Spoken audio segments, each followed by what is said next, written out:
Every team, every topic, everywhere. This is Believe.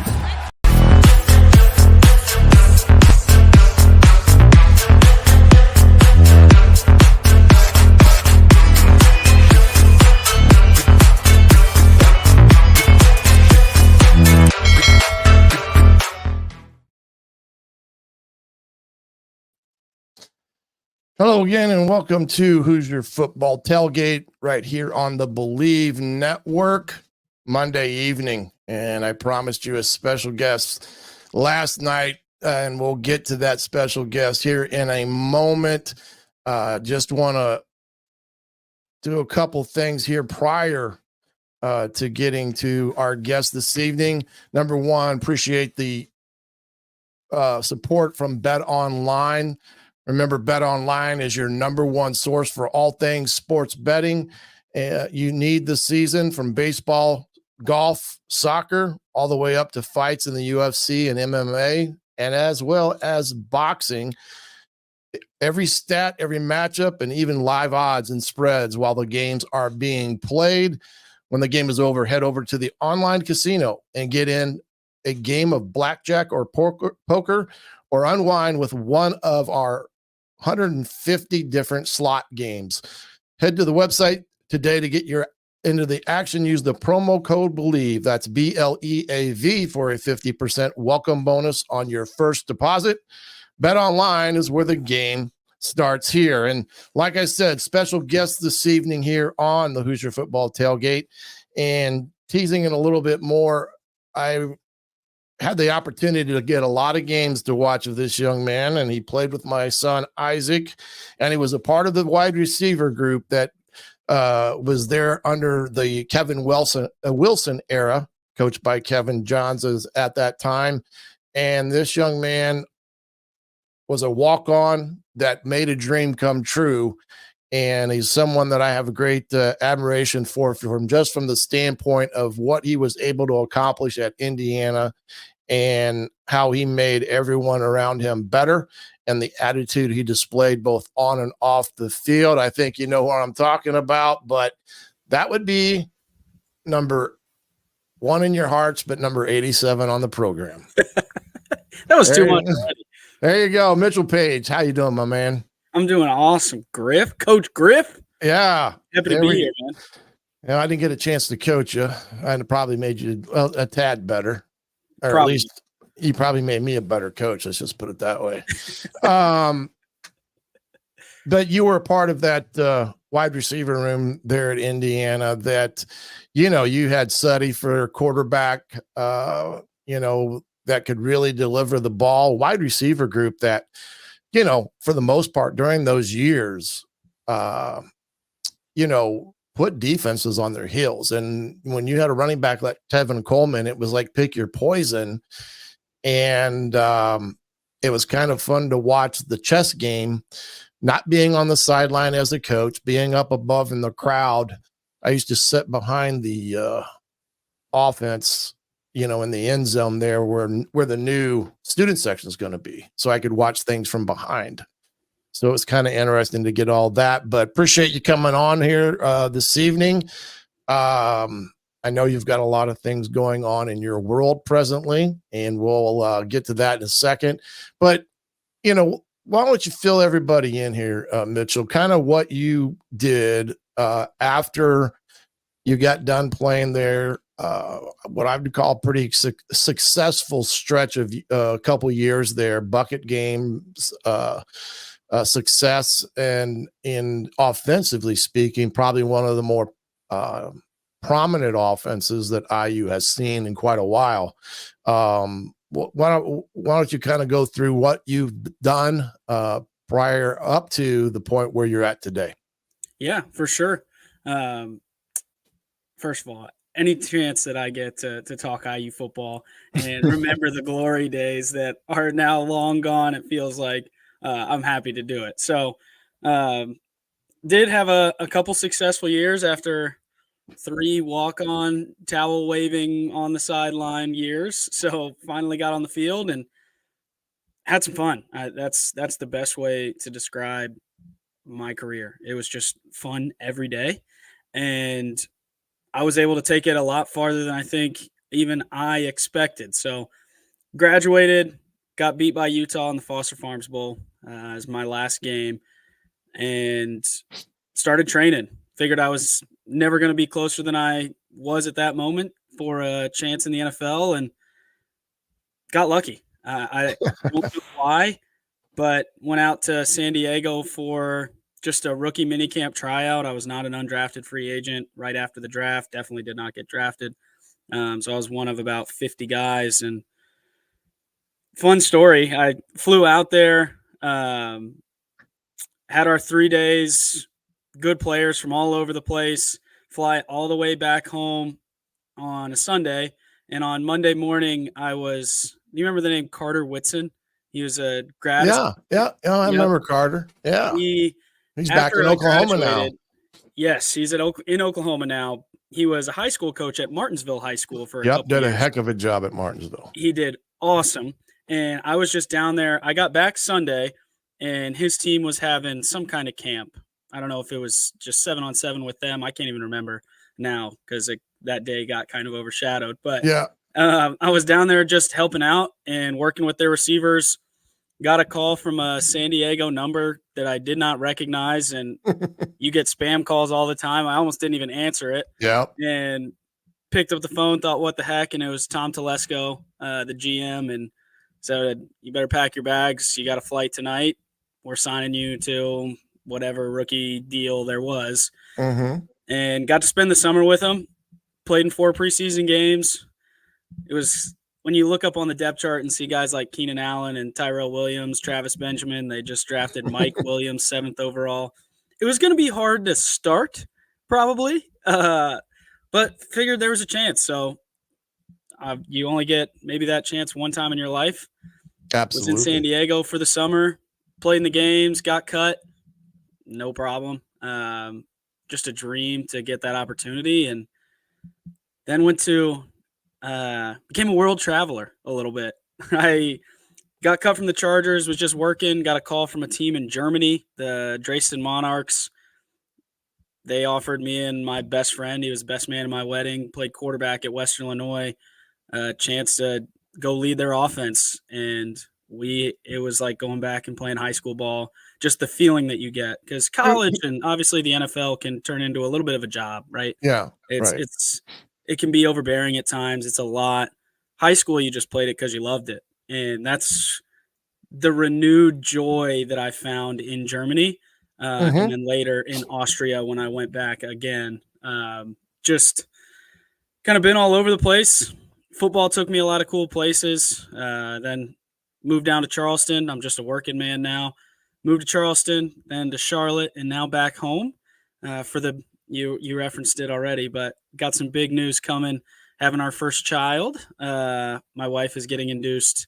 Recording this on Friday, so hopefully by the time this is released, I've got a healthy new baby girl.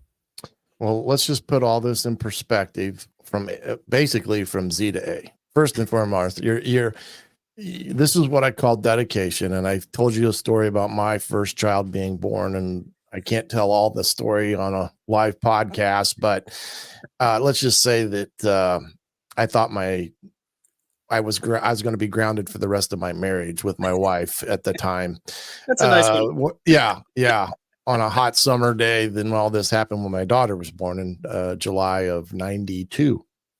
But yes, we're recording this on Friday. This will be out. We're coming live Monday night with this at 7:00. So by the time this airs, you will have already had the joy of being a father for the first time.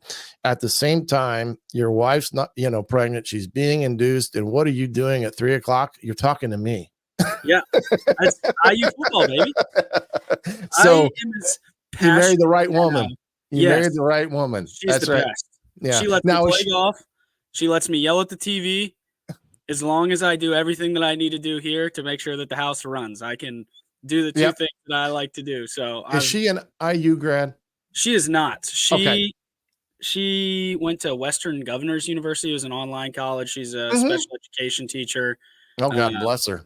Yeah, she's probably the kindest person I've ever met. Not even Mm-hmm. probably, definitely. Just an awesome, awesome girl and going to be an awesome mom.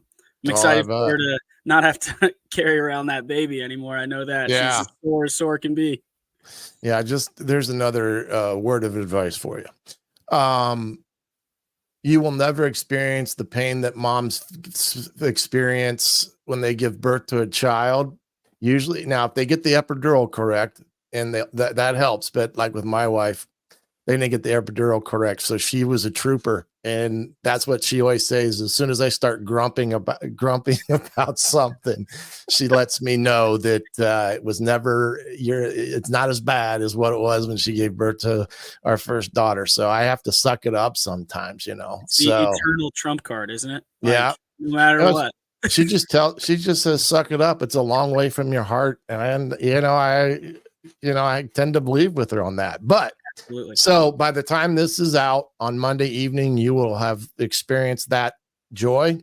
And again, many prayers for this, safe and with the delivery this evening, with the doctors and all the ones that are involved. And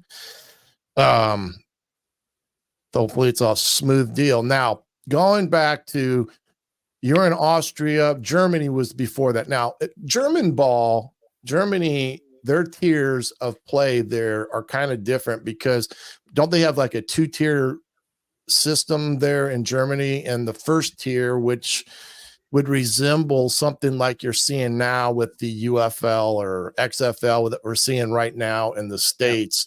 It's a pretty big thing in Germany, the upper level of their competition. Yeah, and it's gotten a lot better in the past couple years. They have something called the ELF now, the European League of Football, that's pretty much the entire continent of Europe. They've grown from, I think, 8 teams 3 years ago to now they're up to almost 20. Yeah. They're getting 5, 10, 15,000 fans at each game. That was not really the case for me. It's just the reality. I think after NFL Europe went away, there was a softening and then just a revitalization. I don't know why, but it's amazing to watch the growth of the sport in Europe versus the United States. That we would have grown people, painting their bodies, dyeing their hair on a Saturday for the Dresden Monarchs game, and they have to go to work on Monday. It was unbelievable. They're banging on the drums, and we would average, 2,000, 3,000 fans. It probably resembled a good Division III football game, the game that I was playing in. But now there's a lot of talent over there. Oh yeah. And buy-in. Kids have grown up playing now, so they're just getting better and better. There's a lot of coaches that are going there because there's a great opportunity to help grow everything. Yeah, right. I've got a couple coaching buddies that are over there. One of them's in Poland, which I do believe it's part of that EIFL or whatever it is. Dave Christensen, who was head coach at Wyoming, had a lot of success. Dave Christensen, he just took over in Poland. I can't remember the team at the top of my head. Steel Claw Panthers. I've got a couple buddies that play for them. Yeah. Well, Dave and I go way back to when he was at the University of Toledo with Gary Pinkel, and I was at Ball State. So I've known Dave for a number of years, but he just took that job, I think 2 or 3 years ago. And of course I follow him on Facebook and stuff and everything they put out. But they've had a pretty good, successful team. And, but like you said, there are a lot of, there's not that many imports. They're only allowed so many imports on a team.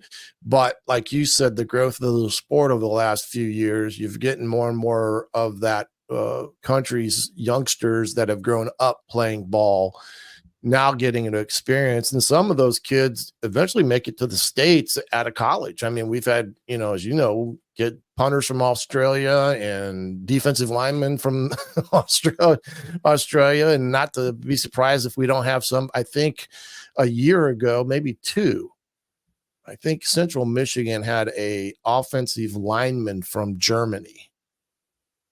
And I do believe he got drafted in the NFL. But I'm pretty sure you're thinking of Austria, Bernard Raymond. Maybe that's who it was, So Austria. I played for the Vienna Vikings. Okay, And yeah, that's one of the top teams, yeah. he was a homegrown from Vienna. He plays for the Colts now. He was like a 3rd-round pick. He is Yeah. a monster and one of the nicest people I've ever met. But you're Well, seeing it more and more and more. They've got the International Player Pathway, IPP, where you get kind of the top athletes from right. Europe, from Africa, from Asia. There's a couple Asian receivers. The Japanese league is really good. Really good. Took a Yeah. visit over there actually to this Panasonic Impulse right after I got back from Germany, and the level of competition there. I'm sure the UFL or whatever it's called right. is a little bit higher, but those guys have been playing. They've been coached, and they're only allowed 2 imports, and the rest is Japanese players, and they still Are good. They put on a show. There's athletes all over those fields. So it's growing. The sport's growing. It's weird. It feels like it's as popular here as it ever has been. But when you talk about football with parents, it's like, oh, are you going to let your kid play? Are you going to – right. And there's, yes, no, all kinds of different opinions. But other parts of the world, people are all in and throwing money at it to grow the game because they've seen the success of the NFL, I assume. Well, and like you said, it's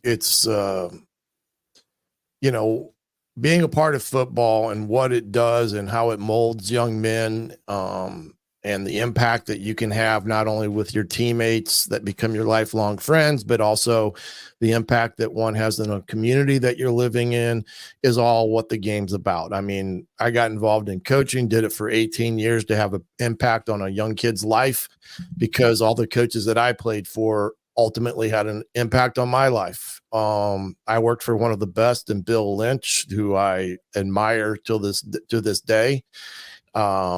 Got to coach for him for 8 years, and the impact that he made on players' lives, even when he was at IU, when he took over for Terry Hepner after Terry Hepner passed away. You're not going to find a better person than Bill Lynch, and that's why we do it. And you play the game because you have a passion and love for what the game's about and how it transcends the continental United States down when you think about it. So did you just spend 2 years over there? Yes. Just one in Germany, one in Austria. Then you came back to Charleston, South Carolina, right? Yep. Okay. And then, of course, you said you're now back. Are you in Indy now, or are you in Bloomington? I live in Indianapolis. Okay. It's about 15 minutes from the city on the northwest side. Gotcha. And you're working in the sales arena like most athletes do, because, hey, it's like I always said, as a coach, I would always get phone calls from, I'm talking Fortune 500 companies. They would beg for names of athletes, not just players of football players, any athlete that they, maybe I felt fit what they were looking for in terms of an employee. And the reason why they do that, and I'm not trying to say that football is better than any other sport per se, but what they say is that they don't have to invest time in teaching them how things are. Right. Think about it. They understand what being on time is, and what being on time is. If a meeting's at 1:30, being on time is not be there by 1:30. It's be there by 1:25. Right. They understand teamwork. They understand that in an environment where you've got many different players, it's not about individuals. It's about the team and the we concept. So when a business doesn't have to spend a lot of time training new employees, and they can just take a kid that understands all that and throwing them right into the fire, they know that it's going to pay dividends for them, and that's what they look for. But so you've been in Indy now for 1 year, 2, 1? We actually just got back in February, so we've only been here 4 months. I was out and about almost immediately after I graduated in 2017. Yeah. Spent probably a year and a half total intermittently in Indianapolis, but haven't been back full time for almost 6 years, and Yeah. happy to be back here. I had forgotten how beautiful it is here. Yeah. Back home again. Exactly. And then, when you got that call on a field in Martinsville, Indiana, that you were going to have a flight that you were going to have to catch, I would imagine the joy that phone call brought you. And then at the same time, like, oh crap, how am I going to get ready for this? All hit you at once. I mean, you probably went from jumping up and down to like, how am I going to do this? And I bet your parents, then of course your parents, I bet were tickled to death in that regard. My first call to my dad. He's just the one that had spent thousands of hours throwing me the ball endlessly in the driveway, in the yard, going to Carmel High School where I grew up, picturing myself there. That was my goal. I wanted to just play high school football. Everything else was gravy. Yeah. So putting myself at the time in a Carmel Greyhounds uniform with the game on the line when I was 8 years old, all of those memories kind of flush back. So I had to call my dad first. Still a bunch of excitement. Called my mom. She starts crying. I hang up the phone, and then I almost start crying. And it was more so out of what you're talking about. Like, oh my gosh, what have I got myself into now? Yeah. They're going to find out real quick. Really quick. But they couldn't have been nicer. Offense was awesome. I was lucky I had Nick Sirianni as my position coach. Oh, yeah. Head coach of the Eagles. Also had Shane Steichen on that staff, who's the coach of the Colts now. Mm-hmm. Just a bunch of really cool people to learn from. Phillip Rivers, Antonio Gates, Keenan Allen, obviously, who is just exceptional talent. But good people, and obviously a summer I'll remember for the rest of my life. Steichen better give you some tickets, man. Right? I know. I'd be shocked if he remembers who I am. He had all kinds of stuff going on up there, dealing with quarterbacks, dealing with Mike Williams, who they just drafted, gave all this money to. That's a lot of stress. I do not. He may pull you right. He may pull you right out of retirement. He may need you to fill in the way the Colts roster at wide receiver gets during the year. But let's get on to it, because enough about reminiscing. Let's talk about the Indiana Hoosiers. And, you had the opportunity to play for Coach Wilson, but you also had an opportunity to play for Coach Allen. That would have been your last year. So the bowl game, I guess, would have been that time period. I only got to play one game with him as the head coach, but he was the defensive coordinator. So I saw kind of what he was about from the offensive perspective, but I got to see it every day. Yeah. Look, college football is a game that, like you had alluded to earlier, it's become more and more. It's been a business every time I've been involved with it. I mean, we just didn't call it a business. But Tom Allen's the nicest guy you're going to meet. I have a ton of respect for him. He's a good football coach. Unfortunately, they lost some close games that ultimately, if they'd win, we probably wouldn't be talking about Tom Allen, end at Indiana. He would have still been in the fold, and probably one of the best winning records of a coach within the first 6 years of a contract. But unfortunately, that all changed. Mm-hmm. What was your take on his era there at Indiana, looking at it from not just the player that you were, but now on the outside looking, from afar? Yeah. It was, I'm going to go all the way back to the very beginning of it, because we found out that Coach Wilson, who love him or hate him, that was the guy I played for all 5 years, every game except for one.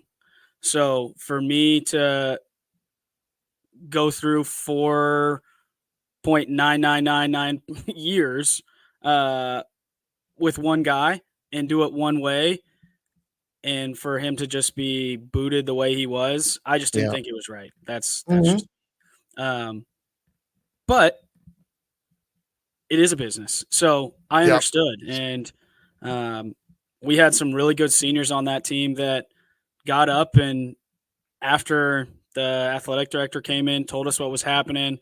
Coach Allen's now the head coach. There was some awkwardness in that team meeting room.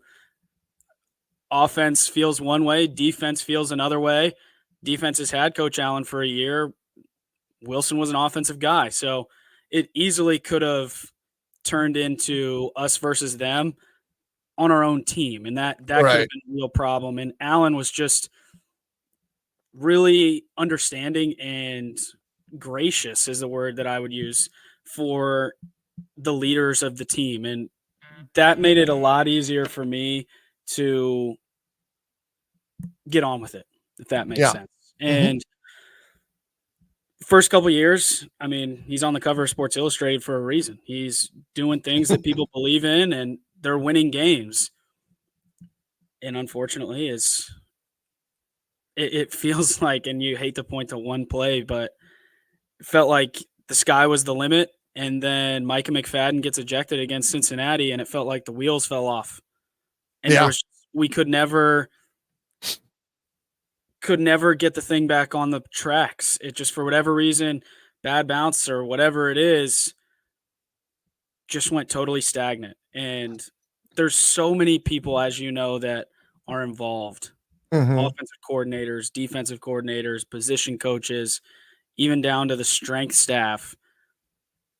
Maintaining a mindset of winning is really hard. And I think it's even harder at Indiana because of the way that our history is. We're the first team with 700 losses in Division I history. That's just a reality. That's our history. So to change it, it takes constant daily effort to maintain a winning attitude, even more so than other places. I don't really think there's much Coach Allen could have done. When the losing happens, unfortunately, it's just the way it is. I think, again, just like you said, he's a great man, and I thought they played a fun style of football, and it just missed a couple times. And there's so much money in college football nowadays, you don't have time to be waiting on misses. Well, right. And I think you pointed out about something there about, understanding the dynamics that all is behind the scene.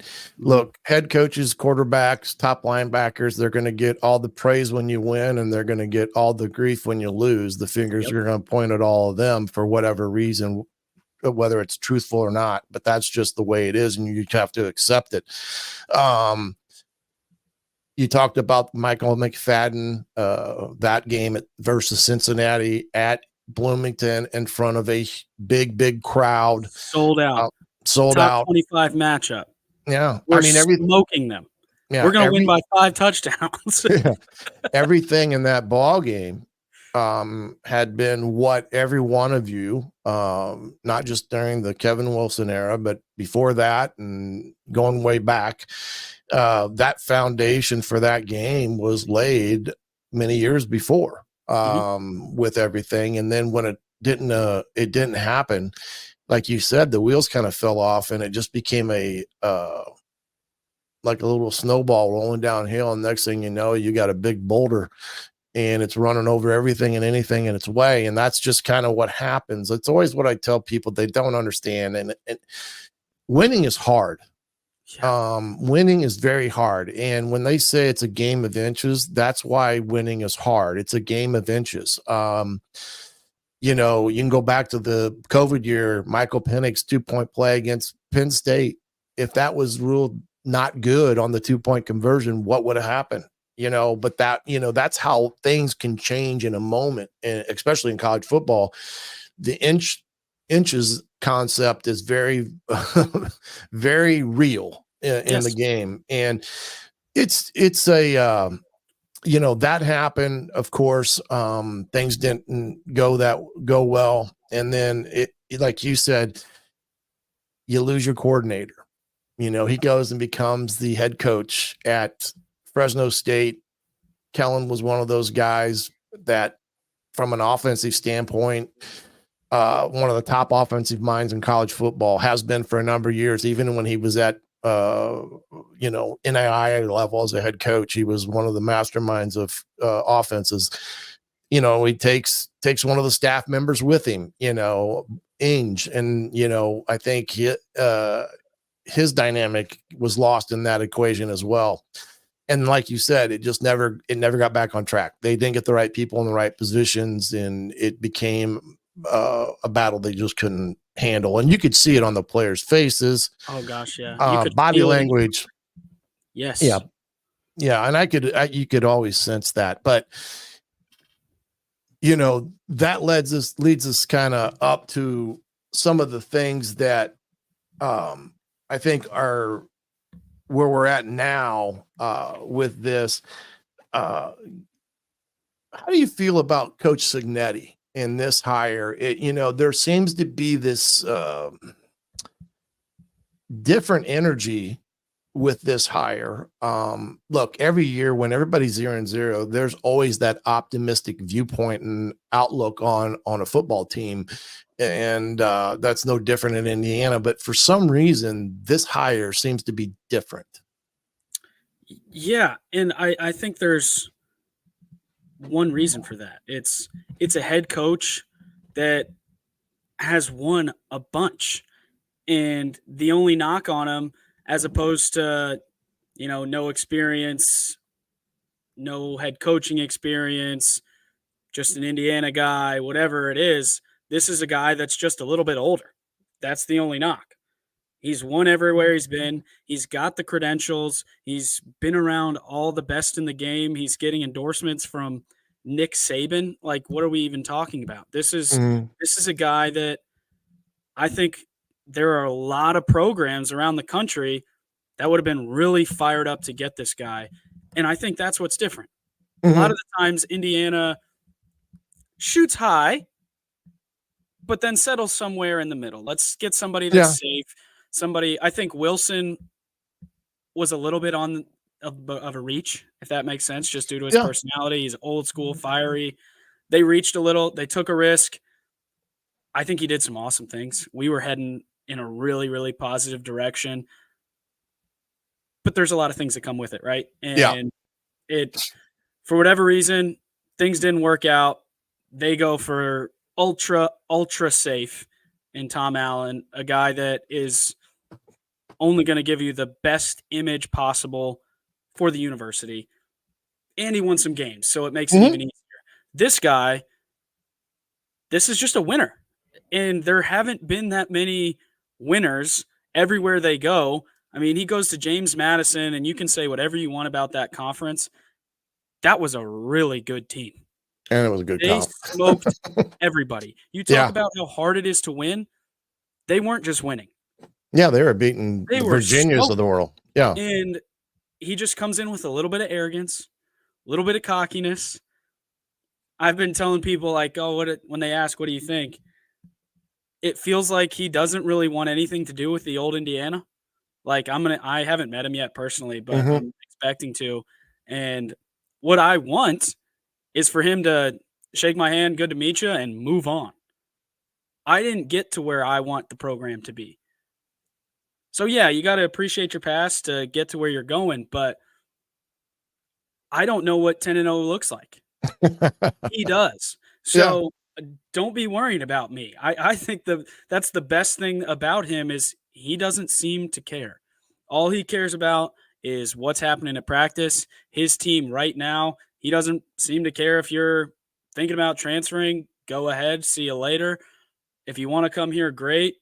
If you don't, okay. I kind of like that. That it gives your program a little bit of stature. It's almost like you want what you can't have. Some of these recruits that came from JMU that could have went anywhere, stick with them. Yeah, it tells you something. That tells you something about their respect for him, and not only him, but the coaching staff he brought. That he's brought. The vast majority have been with him for a number of years. It is funny. There's a couple guys on the staff that are old Indiana guys. Well, that's what I was going to say. I mean, you had a chance to be around Brian Haynes when he was a grad assistant.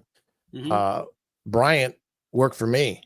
I gave him his first college job for $16,000 as a D-line coach for me. He's now making $1 million, and That's awesome. I still have to call it. I have to still call him twice for getting him to return my call. But, you know, that was kind of what I was leading into, you know, with team dynamics and things. You know, Kurt Zanetti came in and, you know, there was like 20 some odd kids in the portal. They were kind of all probably a little jaded just from what had all transpired within the last 2 years and kind of things that, you know, weren't good based upon performances and stuff. But from a team dynamic situation, how important do you think it is for that new coach and staff to not only build a rapport with the kids in the building, but eventually build that rapport with guys like yourself that have been at Indiana and, you know, played ball on that field? But how important is it in that two-phase question? One, the players there and building that rapport, because the way I look at it, he pulled some guys out of that portal that I didn't think were going to come back that were players, you know, McCauley being one of them. Carter Smith, I think, being the most important one. Yeah, right. But, you know, from your perspective, how important do you think that is from a rapport standpoint of having that connectivity to those players? And what did you hear or have heard about that specifically? Yeah. I'm going to probably go in 3 steps. First thing is what I heard that he took over. Obviously, I'm not in the building every day, but it sounded like it was a black hole. Like it just felt like a pit of despair. Nobody was happy, weren't winning games, didn't have any momentum, and you're well aware of how fast the Indiana fan base can turn. It's funny, Indiana football doesn't sell out the stadium every game. It's gotten better, but they got to be the loudest fan base on Twitter, where these kids, you get direct access to these kids that there is. And I assume the SEC is double, but it just feels like there was so much negativity in the building, on the staff, in the fan base, former players. And when you take over something like that, you have to almost establish a bubble. You have to cut everybody out that doesn't matter. And especially in today's go wherever you want, whenever you want, chase the money environment, you have to create a we're in this together, nobody else matters, especially right now when it feels like everybody hates us. And I don't think they're there anymore. I think they quickly moved from that. But right when he was hired, he had all these people in the portal. That building doesn't just magically turn bright and happy. He's got to go in and establish some almost ground rules for how he's going to manage things. And from what I understand, it's pretty rigorous. It's not come whenever you want, stay if you want to. It's we are going to be regimented. We're going to do things the way that I do things. If you don't do things the way I do things, you can go somewhere else. And I think that works. It's old school in today's age where it's all about me. Having something that's a little bit different and having kids buy into that, I think is a pretty powerful thing. That's how you create a ton of team camaraderie. You probably have a bunch of days that stink out loud. I'm sure they've had some grueling workouts. And that's how you become brothers with these guys. Right. That's how you're able to look at a guy on 4th down on Saturday against Michigan State when we need to get a first down. You've seen that guy work. You've seen it when it's hard. You know what that kid can do. You believe in him. Right. And I feel like that's what was really lost. So I think it is the most important thing for a new coach to do is come in and create their bubble. This is how we're going to do things. Buy in if you want. If you don't, leave immediately. And I think he did a great job with that. Now you kind of get into a point where it's still only about you, and you have to block out some positivity too. Because there's also the reverse side of it where, oh, I think I kind of got it. And Kevin Johns is famous for this saying, just when you think you got it, you're about to get it. I can remember I'm sure that's everybody says that, but I have dreams of him saying that when I think I'm doing well at work. It's like, Right. hey, you better keep working. So now you've got some positivity. Fans are excited. I think Signetti's been awesome in his public appearances. He certainly isn't a man of 1,000 words, but he says what he needs to say, and he says it with a lot of conviction, which makes people believe. So you kind of have to block your players out from that too. So they're in such a weird period. They get into the summer, not as much interaction with the coaches. You have to establish this bubble where this is what matters. You come to work. When we go 7-on-7, every play is the most important thing in the world. Mhm. And I guess we'll see if we've done that in the Well, fall. and the other thing that you said there that's important, he was also able to get the strength guy that he wanted. Yes. And that room is his room with his people in it. And when you talk about coaches not being able to have this connectivity to the players in the summer, the most important person in your term of college football is the strength and conditioning staff, because those kids will spend more times with that group of people, in some respects more than they will with the actual coaches, because of the ways the rules are structured. From all I hear, they got a top-notch guy, on the level of the strength coach that left and went to Alabama that you guys had there. Blue. You had two of them. You had the one who I can't remember, the guy who was before him that went. I think he went to Oklahoma.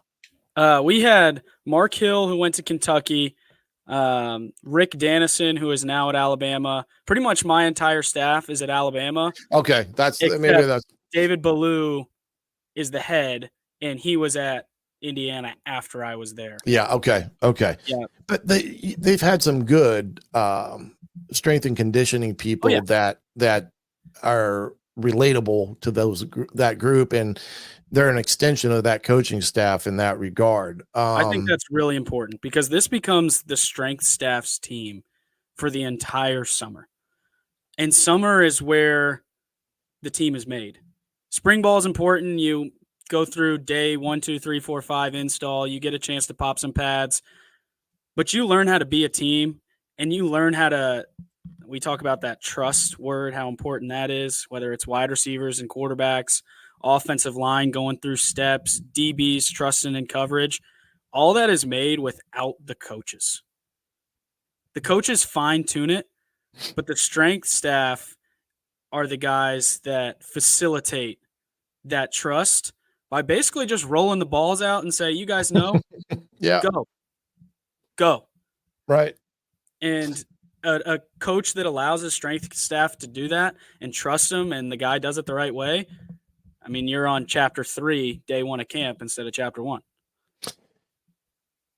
Absolutely. And you find out your leaders too in summer. Those are the ones that are present and accountable to everything that's being done. And even though they say something's not mandatory, the reality of it is it's mandatory. I had a lot of involuntary mandatory work. Yeah, right. I mean, we're not kidding anybody here, but I think the other thing too is, looking at what there is there now. Some of these guys you may know, or some of you may know just from the standpoint of watching them or knowing about them.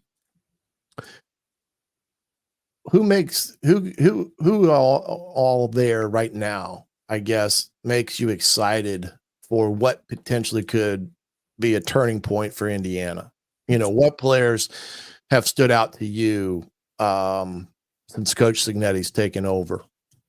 Yeah, I think you have to start with Signetti. Mm-hmm. I think his mentality, because they've had talent. They've had talent, and it just isn't always utilized. I mean, you've got guys like Whop Filier and Ty Freifogel that I think Ty was a great player, but you get him in the right system and he becomes a monster. Right. And I think they lost some of that. So it starts with Signetti, and it starts with his coordinators. I think they've made really good hires, and I think they're going to bring a little different mentality. But I started with Carter Smith, and I'm going to stay there. The offensive lineman, you have to have an anchor. I don't care if you've got the best receivers in the world, best running backs, best quarterback. Our best years on offense, we had me at receiver. Like I'm not Mike Williams. I was good enough. But I wasn't blowing the doors off. We were really good on offense because we had Dan Feeney, Jason Spriggs, Demetra Camille, Colin Rarig, 8 deep of guys on the offensive line that could have started at any position, and a lot of them went on to play. I mean, Wes Martin is still playing. Dan Feeney still playing. I think Spriggs just this last year might have been his last year. These guys were long-term NFL starting offensive linemen. That's where you have to start. You have to, Wilson would always talk about first word in Big Ten is big. That's the most important thing in this conference. Yeah, big. That's what you have to be. Not the most brainiac thing to say. But it is true. And so it's all going to start with the offensive line and being able to block people. They have not been able to do that for the past couple years. All they're getting this year in the conference is way more talent on the defensive line. Every week is just going to be stronger defensive lines. You have to be able to block people. And then you got to talk quarterbacks. The kid from Ohio, Curtis Rourke. Yep. I think he's got a history of winning. He's got good stats. He manages the game. We'll see. Right. I saw him in the spring game. Felt like I haven't seen a ton of highlights. We'll see. Taven Jackson's exciting to me. I know him decent. Just a really good kid. And he's still young. That's the one thing that I think people don't understand. They automatically think he's a junior because it just seems that way. But the reality of it is, I think he's truly a red shirt sophomore, if my memory's thinking correctly. But he's young and definitely got talent. He can spin it. And his time to the Wolves last year. Right. And I think a year under this system with this coaching staff will be good for him. Other than he just plays lights out in the fall camp and they don't have no choice but to start him. Yeah. I would like to see, I don't care who it is. I want to see one kid play. I think we want. I don't think you're going to see it. Yeah. I don't think you're going to see it's two-tiered platoon too hard to get in a rhythm. And you have to talk. I mean, we're just going to keep going down the list. I feel like I'm just naming players, but Donovan McCulley needs to dominate. If they're going to have a chance, if they're able to block, I think they've got good quarterbacks, but great receivers can make better quarterbacks. No question. You gotta have accurate. Here's what I always tell people: it's not about what a kid looks like at quarterback, whether he's tall, whether he can run. I mean, mobility is a big part of it. Don't get me wrong, but you got to have accuracy at the quarterback position. So if you've got an accurate quarterback, I don't care how strong his arms are, if you got accuracy and you got good receivers, those good receivers will make that type of quarterback a great quarterback because they're going to have balls to catch. That's number one. You got to have balls to catch. And I think that's what you get with Rourke right now is the accuracy component. I think Taven's made some strides in that arena. But I agree with you. McCauley now is his second year, truly as a wide receiver. Yep. I mean, remember, he's a quarterback. I mean, he's a guy that was under center and decided to go out and play wide receiver. But you're right. He's got to be a dominant force because of his size and strength. And he showed last year the type of wideout he could be. There's no hiding behind anybody now for him. No, you're going to get the best corner and probably double coverage every game, which kind of leads you to the other guys. I think Omar Cooper needs to have a huge year. I think they need to find someone in the slot that, and I'm biased 100%. So I know when you're listening to this, I know I'm biased. I think this position is important. So don't at me on Twitter. Exactly. You have to have somebody in the slot that can get you 3rd and 6. It's too hard to get open every time in one-on-one tight boundary coverage. It's just too hard to get open. You need somebody in space like a Whop Phillier that can keep the chains moving. Getting 20 yards at a time is hard. Yeah. Sometimes you've got to be able to get 4 hard-earned little stick route, fall on the ground, next play chunks. Right. It allows your offense to spread out, opens up lanes for the running game. They've got to find someone that can be a little more effective in the slot. I think they really missed that last year. Whether it's a tight end or a little guy like me, I don't care what it is. You just have to find someone that can find space and be effective.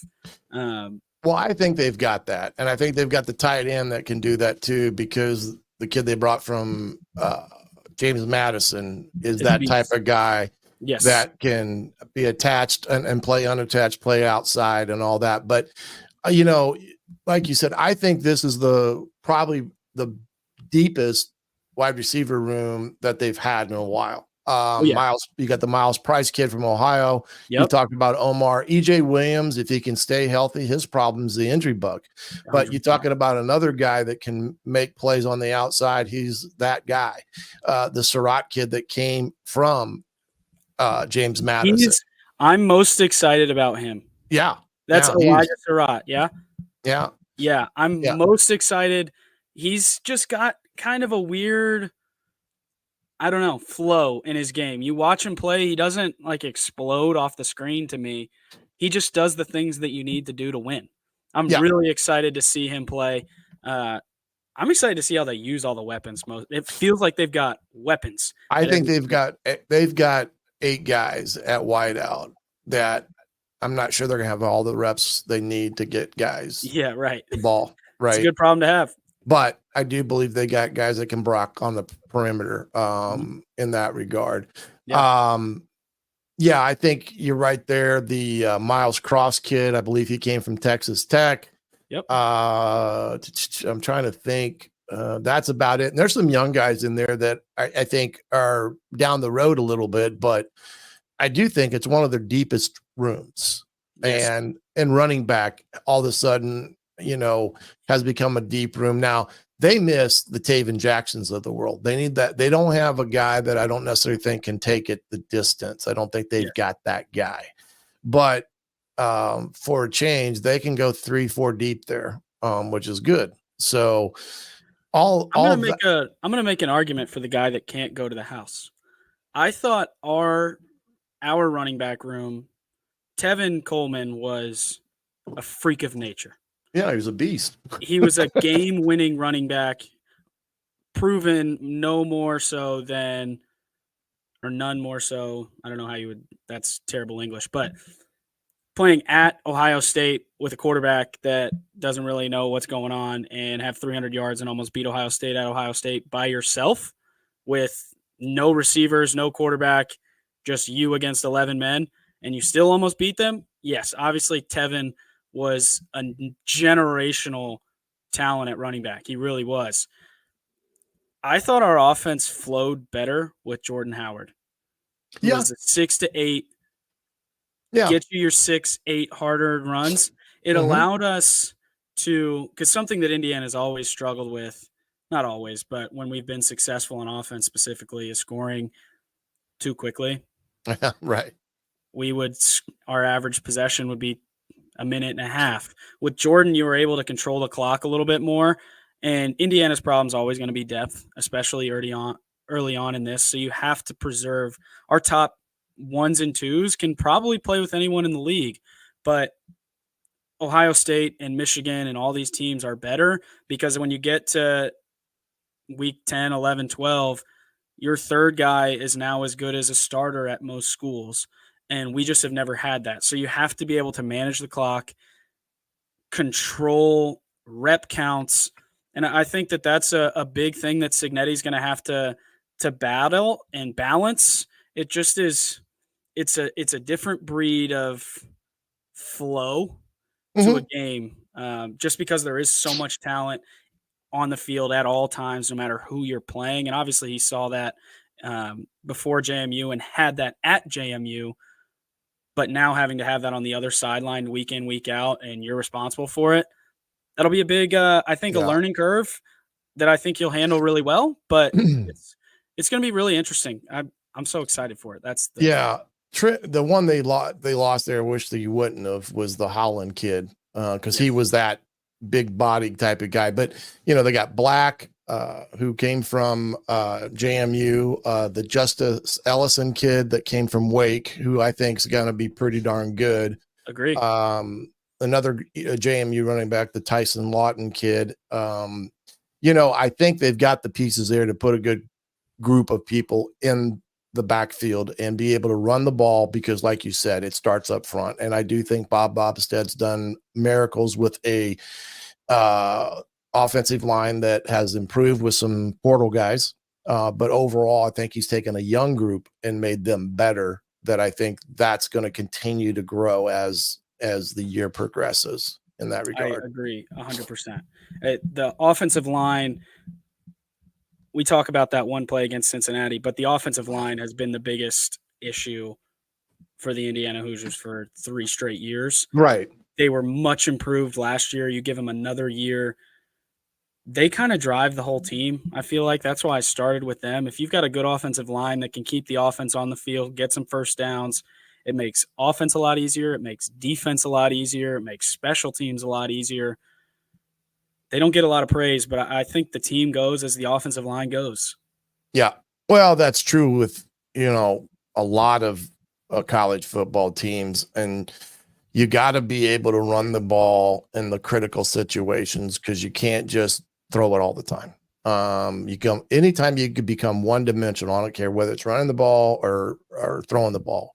If you're a one-dimensional offense, you're in trouble because there's too many good defenses out there that can make you do things that you don't want to do. And that's the thing that I think they do have the ability to be multi-dimensional in their attack offensively, not just formationally, but with what they can do with the run game, that I think you'll see a better mix of that and do things that they need to do to get the ball in the end zone, running the football wise. Well, a couple more. I'll tell you this way. We're going to go a couple more minutes here because I know you got to get out and go on, and we'll have to go. We'll have to do a part 2 at some point in time. Yeah, we'll talk about defense part 2. Yeah, that's right. I'm an offensive guy, so I think pretty much all about touchdowns. I gotta do some defensive study. I know they got some big boys. I like that linebacker, the kid from JMU. You talk about leaders. Leaders are made in the summer. Just seeing him interviewed for the first time in the spring game. Yeah, he talks the talk, and he appears to walk the walk. We'll see on Saturdays in the fall, but that's the kind of guy you want leading your offense, or leading your defense. Well, yeah, he's well spoken and I think he's well respected in the locker room. Intimidating is a word I use. Well, I think that he's one of those guys that comes across looking like he may be an intimidating person or personality, but the reality of it is, I believe his teammates love the heck out of him just because of his demeanor. And he's not about himself; he's about the whole unit. And I think that was displayed in that interview, or at least that's what I took away from him, listening to him talk, in that regard. He's kind of one of those guys that you're really happy he's on your team. Yeah, absolutely. Yeah, absolutely. He's on the other team, you run away as fast as you can. And IU's had some really good linebackers of late. So, I mean, you talked about one, Micah McFadden was one of them. So there has been a tradition at Indiana with that group that position specifically of developing in some really good linebackers, both inside and outside. And we'll just have to see what that defense can do. Now they got some help, like you said, portal wise. That's what they desperately were, depleted in the spring game. And hopefully they can get a couple of good guys coming in as freshmen that may be ready to go. We'll see. But last question here, Mitchell, is this: 8 home games this year. What does a successful season look like to you, wins and loss wise? I'm the wrong one to ask. No, don't give me that BS. You know damn good and well that's not. Yeah, I think they should win every game. I really do. Okay. I think they've got all kinds of talent on offense, and you're not going to win every game. And I understand there's some tough road games in there, but when you can score points, you can win games. And I think there's a ton of firepower, and hopefully they just let the balls roll out and let the athletes be the athletes. Don't overcomplicate things. I know we certainly didn't when I was there. We did not run a zillion plays. We had a couple different formations you would get in, and we just attacked you constantly. You were always in base defense because we were on the ball and we were already calling we were already looking back to get our play in 2 seconds. We played, I'll never forget, we played Michigan at Michigan. They were in base defense for 75% of the game because we dictated the tempo and scored 50 points. Now we gave up 60, but All right. You have to establish the pace of play on offense, and I think that we have a chance to do that. Getting back to a bowl game realistically in your first season after 2 of probably the hardest years to watch for Indiana football that I can remember, delivering a winning mentality. I would love to see 7-5. I think that would be a really special turnaround and show me signs that, who knows, 10 wins, 11 wins might be in there somewhere. Because you do have to learn how to win. There's definitely that. I think a lot of the guys at JMU probably know how to win. But if you've been at Indiana for a while and your first year was 2 years ago, you got no clue what winning looks like at this level. So there's going to be some learning curves. There are going to be fastballs coming early in the season. I'm guessing we'll look not very good in the first week, and that's okay. 7-5 would be awesome. I'm cheering. I think they're going to win every game, though. That's what I think. Here's the look at it. You can almost break it down in two different things. They got the first half of the schedule, which I think is very favorable for them. With the teams that they're playing, it would not be inconceivable for them to be 6-0 heading into the Nebraska game, 4-2 at worst. And yes, I do believe they could win 7, maybe 8 games is not out of the realm of possibility. They're going to have to win some of those games where it's a 50-50 matchup, Minnesota, Michigan State, Maryland. Those are the type of games that they got to win. And we'll see what all happens. I appreciate you being here today. Good luck with the new one coming along. And we'll get you on again and talk a little bit more maybe when we get into the season and get your insights on the Hoosiers as a whole. But thanks again for coming on, Mitch. Appreciate it. Yeah, absolutely. Had a blast. Excited to come back on. All right, buddy. Mitchell Paige, former Indiana wide receiver, slot extraordinaire, here with us today on the Hoosier Football Tailgate. Remember, if you can like, comment, subscribe on YouTube, we appreciate it. Again, thanks to Bet Online for everything that they do to keep us on the air. But until next time, I'm the coach Shannon Griffith, and this has been the Hoosier Football Tailgate right here on Believe.